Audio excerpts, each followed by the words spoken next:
Hey, what's up, my lovely people? My name is Emmanuel, and welcome to another episode of Let's Talk, where we go deep into the issues of life.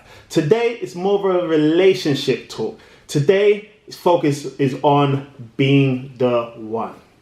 You're thinking to yourself, okay, being the one, like a lot of people have their mindset that, okay, if I find the one, I will be the one.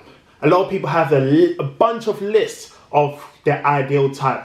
I want him to be tall. I want her to be selfless. I want him to be hardworking. I want her to have ambition in her life. Yes, those things are good. Yes, those things we should have in our mind. But are we focusing on ourselves? Are we focusing on finding the one or being the one? Because they're two different things. And I reflect this on myself because we can have a bunch of lists that, okay, I want her to be smart. I want her to be educated. But we have so much lists of the ideal partner that we want in our lives. But what if we flip the script? If we are the person that we are right now, would our ideal partner want to have us in our lives? And I always say it's not about finding the one, it's about being the one. Because when you be the one, you end up attracting the one for your life. Because think of it like this. When you go to a job interview, it has a set of requirements. Okay, make sure you have this qualification, make sure you have that. We have all these bunch of requirements for the position that we need to be. But in order for us to get that job, we need to meet those requirements. Same for your relationship. We have all these requirements of how we want our partner to be. But are we qualified to be with that partner? And that's something that we have to be so real about ourselves. Are we qualified to be with that partner? That is something that we need to be real about ourselves. Are we qualified to be with that partner? Can we sit back and say that, yes, I've got all the qualities to attract the partner that I want in my life? Once you attract the partner, that's not the only thing you have to do. You have to work on it. Like when you get a new job, even if it's the highest paid job, there's like a 3-month probation because you don't know everything. So you're learning on the job. So you have to be adaptable. Even if you meet the person and the person is there for you, you have to be adaptable. You have to be constantly learning and improving every single day. And that is something that I want to put into a lot of people's mind, because during lockdown, you're thinking, how I'm going to meet the person. A lot of people on a lot of social dating apps, but that's just the outside. Everyone's going to show the highlight. But what about the behind the scenes? Are you willing to work on yourself to be that type of person? You want to be that person that people look at you and say, wow, there's something different about this person. If you're not a person that people look around and say there's something different, then there's some work to do. Even if you think you're the most perfect person for anyone because you're good looking or you got the best job, there are areas that you can improve. So don't think of finding the one.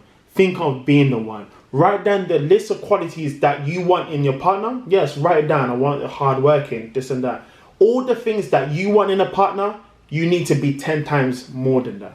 Because when you raise your level and your standard, people will naturally gravitate to you. So when a woman will say, wow, I've never met a man like you. Or a man will say, wow, I've never met a woman like you. You have to raise your standard to meet the requirements that you want to have in your life. Because there's no point expecting someone to be the ideal person for you when you're not willing to do the work yourself. So that's a time to reflect on yourself. It's about being the one instead of finding the one. Because once you become the one, then you attract the one. So I'll leave you on a few things that you can do to work on yourself to improve your ability to be the one. Number one, with self-reflection. Because a lot of people don't do a lot of self-reflection. They don't like to highlight their weaknesses. They don't like to understand that, okay, yeah, these are areas I need to work on. Number two, discipline. Discipline goes a long way, because a lot of people can get pumped out. Yeah, I'm going to work on myself. I'm going to do this. I'm going to do that. But it takes discipline to do things on a daily and consistent habit. Once you have a daily and consistent habit, then you are able to meet the requirements that you require for your life. And number 3, know your vision. There's no point of expecting someone else to come into your life when you don't know the direction you're going in yourself. Just like a company, it has all the qualification needs, it has all the experience needs because it knows the direction it wants to go to. So you, for your own life, know the direction that you want to go to. Once you know the direction you're going in, not everyone can come into your life. So once you become the person and once you know where you're going, I guarantee you, you have an easier chance, an easier time of finding the one. But first, you have to become the one. I hope you like this content. If you like this content, don't forget to like, don't forget to subscribe, and see you all soon.